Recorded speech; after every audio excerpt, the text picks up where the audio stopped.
Of course, guys, it is a Rens Day, so you know what that means. Every Rens Day, we will check in with my favorite, Ren Sinclair. You know, she came through the prohibited portal, the forbidden door. She was awesome in AEW. I'd put her over all the time with her little bit of work there with Jade Cargill. She's come over to WWE. She's in NXT. She's just an amazing young talent, in my opinion. She's the future. She's like the next Chelsea Green. That's my opinion of her. Like that role. She can just do anything, play any position, be a heel, a good gal, tag, manage. She understands how to do this, and she was really good in AEW as well. She was mostly during the pandemic era and on like Dark and like that. So I don't blame you if people don't remember her from there. Her name is Maddie Renkowski, but Ren Sinclair, it is Ren's Day. We will check in every Ren's Day with Ren Sinclair. Hey guys, happy Ren's Day and happy birthday to my good friend Jaden. And when her contract was up with AEW before she made it into NXT from her tryout, she was doing these promos, like getting herself over during her brief hiatus. And this is what'll get you noticed. This is what gets you further than the flips. I get fall down and get back up, bruv, right? Here's Ren Sinclair with Happy Ren's Day. Hopefully this will cheer us up a bit. Hey guys, happy Ren's Day and happy birthday to my good friend Jaden. Congratulations on being born, and just keep on doing the thing. Question number 1. Girl, where the hell you been? Miss you doing interviews. Where have I been? Where have you been? I've literally been here every single Wednesday. And in regards to the interviews, have you ever thought that maybe I wanted to feel special? Maybe I wanted to be interviewed for once. Question number 2. Does pineapple belong on pizza? Yes. Question number 3. Chat, pineapple on pizza or what? If Airbud inspired Caitlin Clark to be a basketball player, play basketball, what inspired you to be a wrestler? Now, this is a good one. So when I was younger, there was this movie, and the theme was all, a hero is not born, he is made. And this guy was literally just written off by everyone. Everyone would make fun of him, etc. I don't want to give too much away. But basically, at the end of the movie, you realize that he fights not for glory, but for the children, for his people, for something that's like way greater than himself. And his name is Nacho!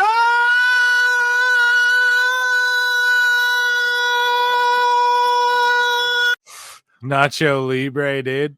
There we go. Shout out, Ren. Brett Lauderdale says, neither I or GCW are under a WWE umbrella in any way, shape, or form, and we've never received a single dollar from WWE because, of course, the sickos are melting down over GCW saying, we're hosting a WWE tournament. I get in mucho depth tomorrow morning, Thursday morning. You guys will hear it with Big Ben Bishop, a guy who is an independent wrestler, and my friend Ashley. So make sure you check that out. Shadow Bat Ash. So, but yeah, Brett Lauderdale, just a more recent response saying, we don't need them, but I am proud that GCW has earned the ability to enjoy the most modest of unofficial relationships with WWE and AEW. So he handles himself well. I don't know why the Tony doesn't handle himself like that publicly. Dose Evil says LFG did 180,000 viewers Sunday. That's another increase. 10K from the prior week, which increased over 20K the previous week. So LFG's a draw, bro.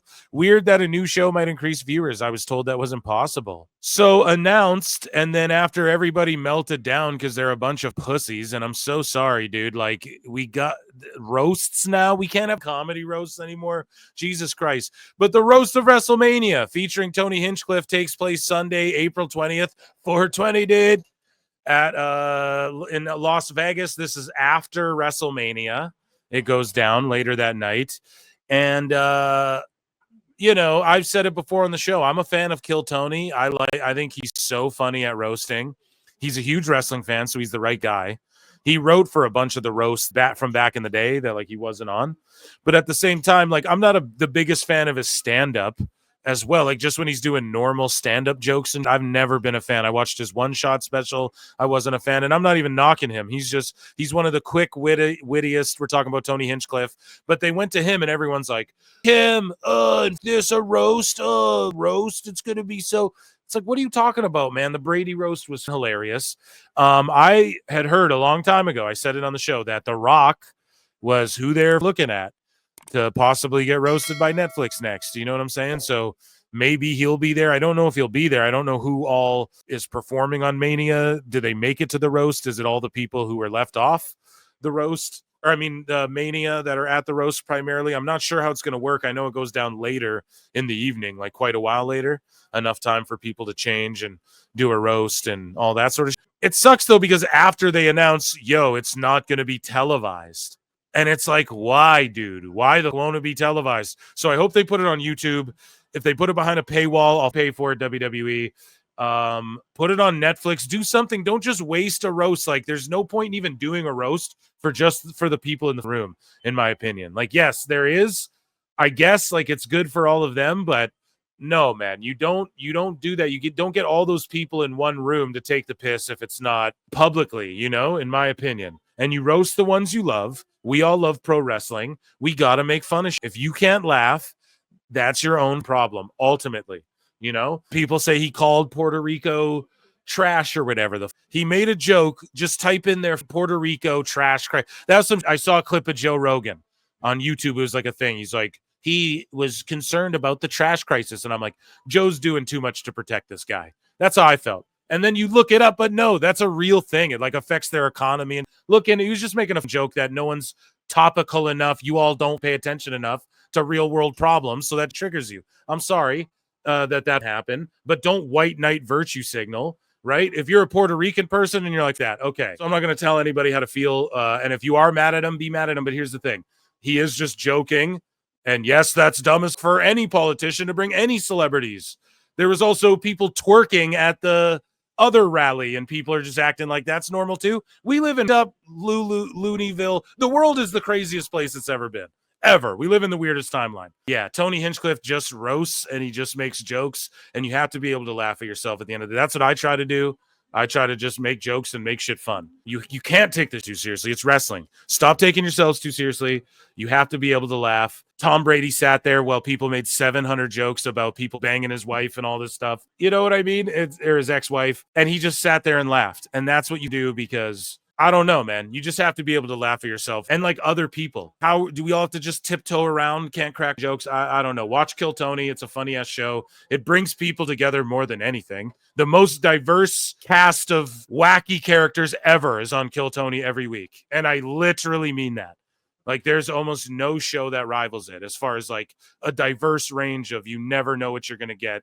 Just a melting pot of all sorts of people ripping on each other, cracking jokes. I don't know, man. There was so many roasts in the past. Pamela Anderson, Charlie Sheen. There's so many great ones. Donald Trump. There's so many great ones over the years, dude. The James Franco one was funny. I mean, you can even go back further than that as well.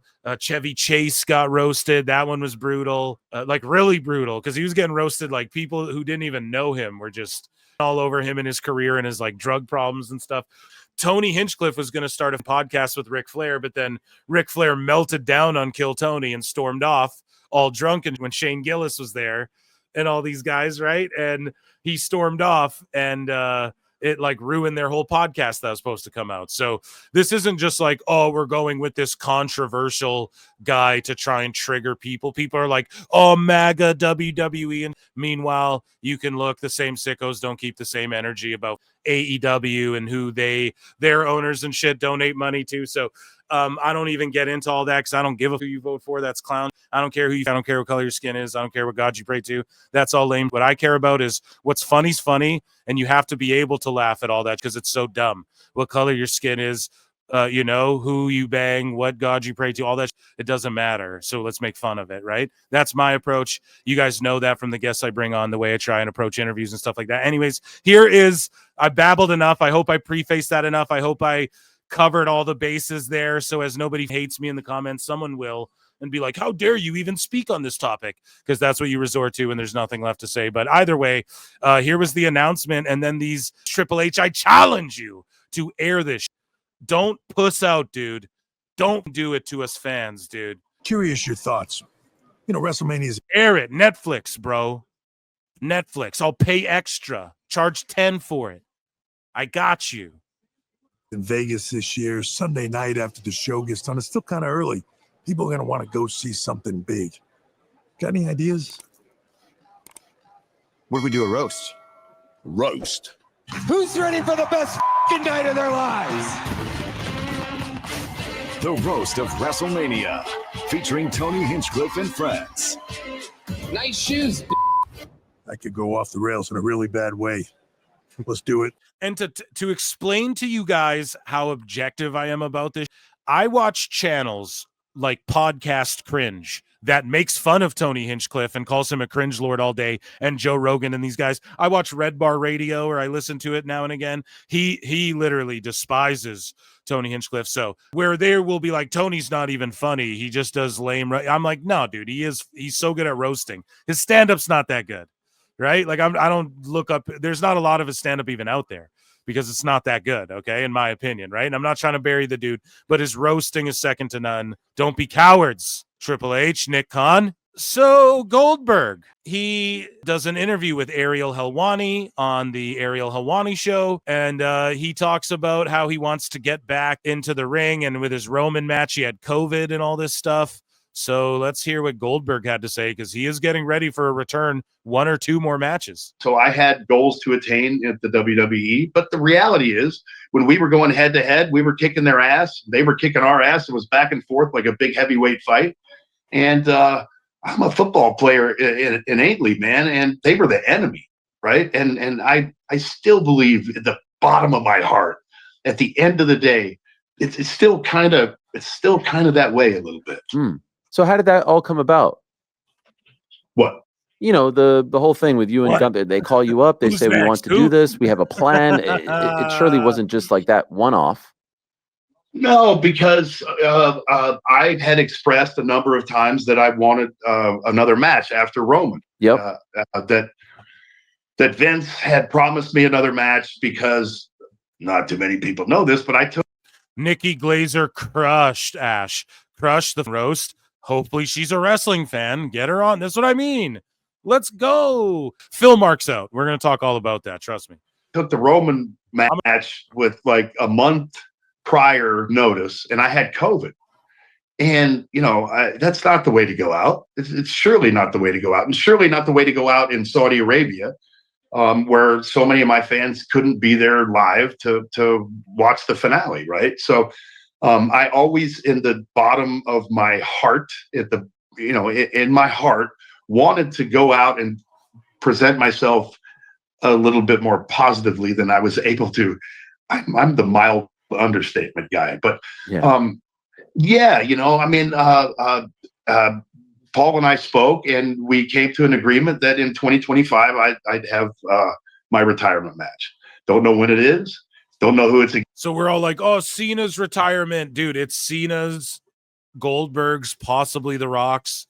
Like, we're running out of a lot of these guys are just, they're going to be cooked. You know, maybe the last Austin appearance. Well, no, not Austin appearance, but like where he gets actually physical and not beyond just a stunner, you know, because we could see him actually come out and brawl, stunner. Like, we could see something like that go down. Against, but, you know, they planted a little seed like they always do. And don't think that there may not be a swerve here and there, but it's professional wrestling. It is what it is. It's not what you see is what you get. And if anyone knows that, it's you. There you go. Putting Ariel over there. So check this out. Joe Hendry is the only TNA talent listed at WWE World. Check that out, man. Joe Hendry, dude, at WWE World being featured. And everybody's worried. They need to bring back the Andre the Giant Memorial Battle Royal. Do you know what I'm saying? So we got more Goldberg, who talks about he wants to get at John Cena. He wants to get that John Cena ass, no Diddy, right? And that would be cool, no, to see Cena retire Goldberg. Oh, that'd be some like Triple H versus Sting. But here's the problem, is that Goldberg should have retired like 7 times ago. If Cena did it, I wouldn't even be mad, to be honest. If you had the pencil, if you can, lay it out for yourself, who's the match against? Where is it? When is it? The retirement match. I never got a chance to get my hand around Cena's throat. That might have been cool. There's a lot of people that I would have loved to have faced back in the day, but the fact is that you look at what does that do for the business now, and a lot of people that don't even remember me, that watched wrestling right now. And a lot of people obviously don't know me because they speak negatively of me. And I don't know, dude. The WCW YouTube channel and like all the footage and everything that's been floating around, like a bunch of kids grew up Nitro on just because it's been accessible with people with the network or Peacock or YouTube now or whatever. So I think a lot of people still know who Goldberg is. I think that I was an innovator of sorts. So legends never die, as they say. You know, there's a plethora. I mean, I'd love to have a rematch with Roman. There's so many guys that are so talented and on the cusp of stardom, if not, you know, there yet, that are possibilities. Braun Breaker, you know, I mean, hell, think about it. It's a logical solution. But it's all in how the powers that be want to make it happen. You know, Dana White's the biggest example, right? You know, Vince used to be the biggest example. Now it's Triple H. So he's got a dip in. I was wondering. I was like, dude, I was gonna say in the last one, I'm like, does he have fake teeth or something now? But no, he's got a dip in because he just spit. He's got a Zinny Boys in the chat. Zinny Boys. Figured out, and hopefully at the end of the day, I'm able to present myself in a positive manner to where the people of today who don't remember me will sure as frick remember me after they see me my last time. And it won't be in a negative way. For the love of God, don't drop John Cena on his head. So Vince Russo, bro, he lashed out at Michael Cole over wrestling, bro, for going on an all-out rant against John Cena live on wrestling, bro, last night on Legion of Raw, bro. First off, bro, let me tell you, bro, I invented The Rock. I invented Stone Cold. I do not take credit for Jeff Jarrett, bro. Do you understand? Listen. I understand how to get people over, bro, in wrestling. Bro. Michael Cole, listen, shut the F up, bro. Bro, I would curse, but I'm Christian now, bro.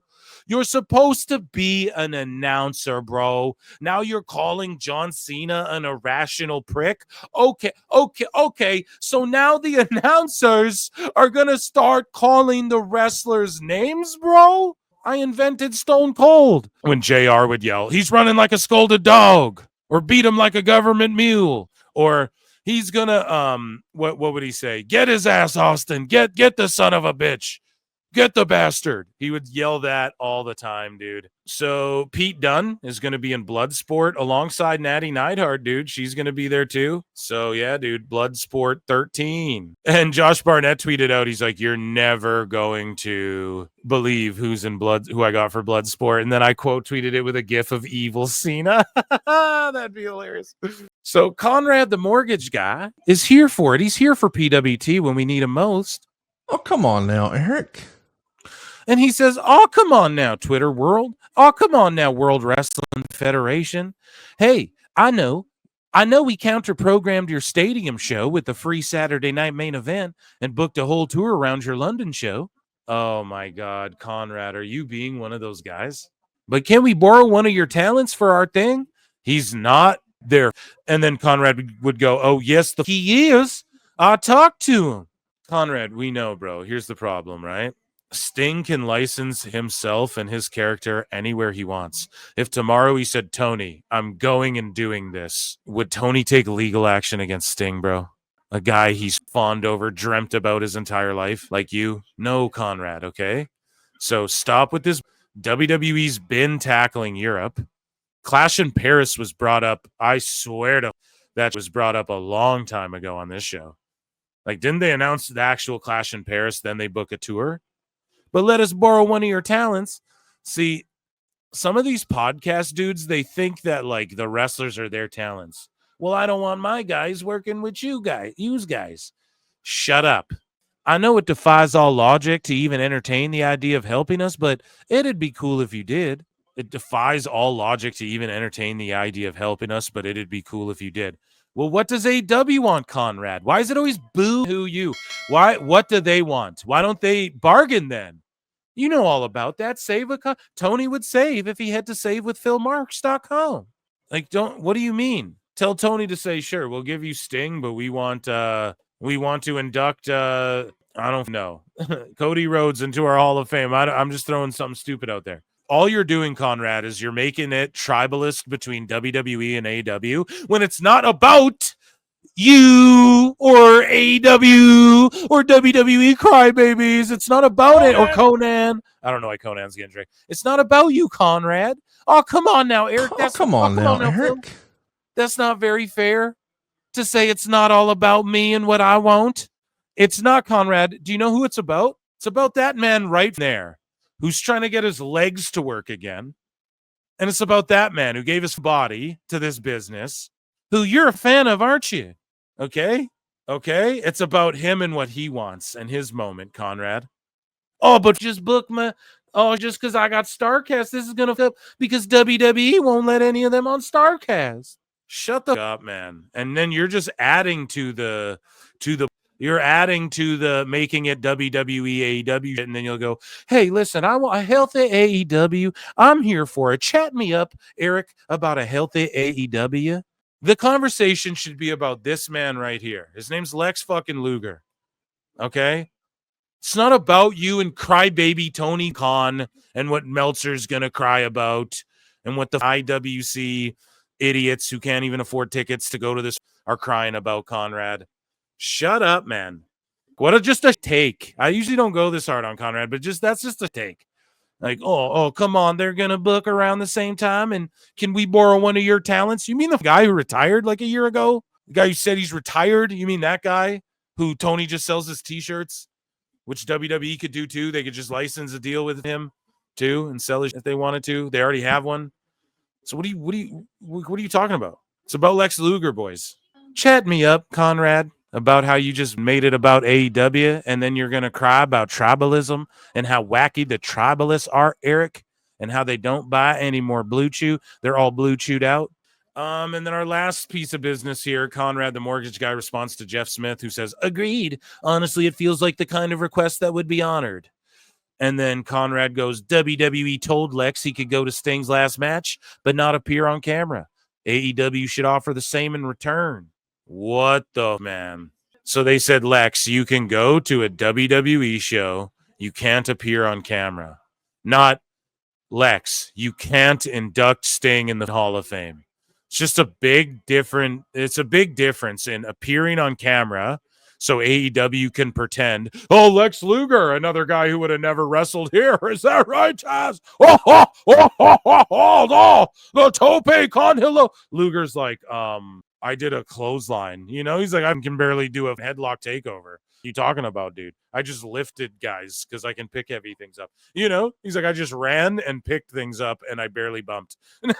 No, Luger bumped around. I'm just Joshua. But you guys, you know what I'm saying, right? Like, no, dude, it's a whole different thing. It's a whole different thing. Just for you to be like, well, Tony, you're just standing up for Tony. Who you getting paid? Now he's all defensive. Well, StarCast, they pulled The Undertaker off. And Mark Calloway's my guy. They pulled Undertaker off too. And it pulled off StarCast. And I can't do.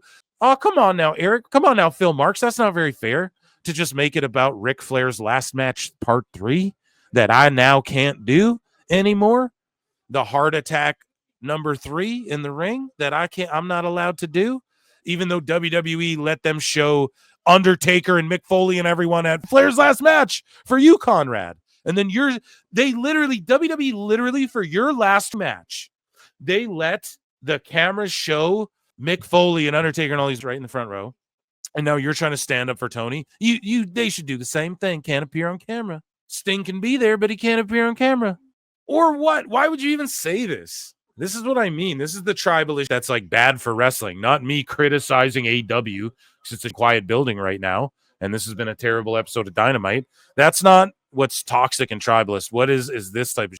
It's about Luger. It's not about you. It's not about your fall in Texas that you're trying to protect. I got a bottom line, kid. It's not about any of that. Assholes. That was WWE news, ladies and gentlemen. Sorry. I went off there. I don't usually go.